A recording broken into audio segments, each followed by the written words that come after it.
Hi, I'm Michael Ahr, the forest conservationist with the West Multnomah Soil and Water Conservation District. And we're here in this beautiful forest today to talk about tree thinning, specifically why you might want to cut some of your trees and how to do it correctly.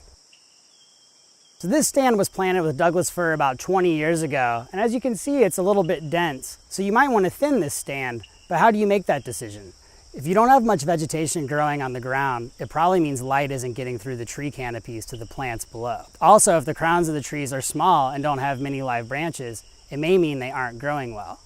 And finally, you can always walk through your forest stand and do some measurements and find out if it's too dense. You can use the data you get from doing that and compare it with some recommendations from some OSU forest extension publications. So some landowners might want to just grow these trees for another 10 or 15 years to a larger size and cut all of them at once. Or you may want to come through here and at least do a really light thinning where you're taking some of the damaged or defective trees that won't be marketable. So this is a great example of being out in the forest and having two trees and you're deciding if you want to cut one of them. So this smaller tree over here looks like a good candidate to maybe cut. And this larger tree over here we would assume would be a lot healthier.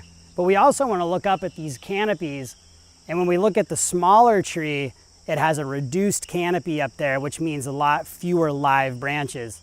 This larger tree has a really healthy canopy and a lot of bigger, more healthy looking branches.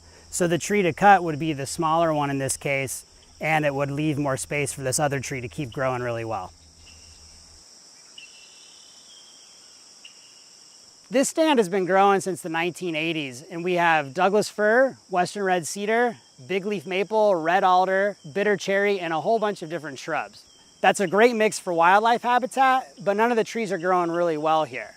If you walk through the forest, you'll see some trees that are pretty small for the age that they are, and that's because they're competing for sunlight and water. We have about 400 trees per acre on this site and probably 400 to 500 shrubs, so there's a lot of competition happening here.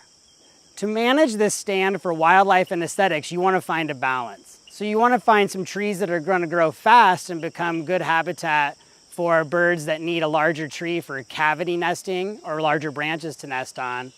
And also when you have trees that are growing larger, when they die, they're really great downed wood in the forest, or they can be a good snag, which is another word for a dead tree, and a lot of birds nest there.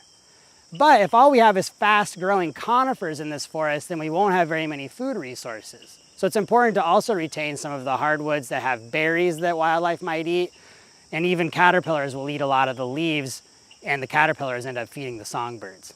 So when we thin a forest like this, we're often looking at the trees that we want to keep first. And we often keep a lot of conifer because we have less of those in these mixed forests.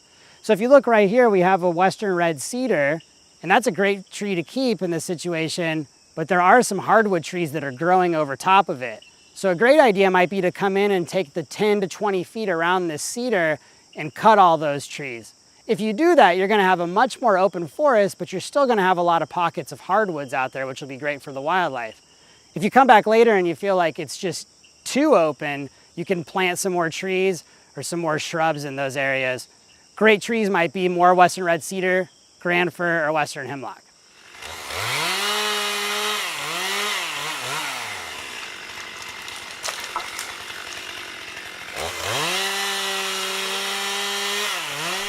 We're back in this Douglas fir forest that we thinned, and we had contractors come in and take about 100 trees in the area behind me, or about a third of the trees that are growing in this stand. And this is going to leave a lot more resources and space for the remaining trees to grow well. One thing that the landowners and I really like about it is we have increased sunlight that comes in now, yet we still walk around and it feels like a really nice, well-stocked forest. And that increased sunlight also has given us more shrubs, wildflowers, and ferns on the forest floor, making a healthy understory. The trees that we cut in this project were too small to be sold as saw logs, so we left them here on site. And what we did was we took all the trees and cut them into smaller pieces and scattered that around on the forest floor.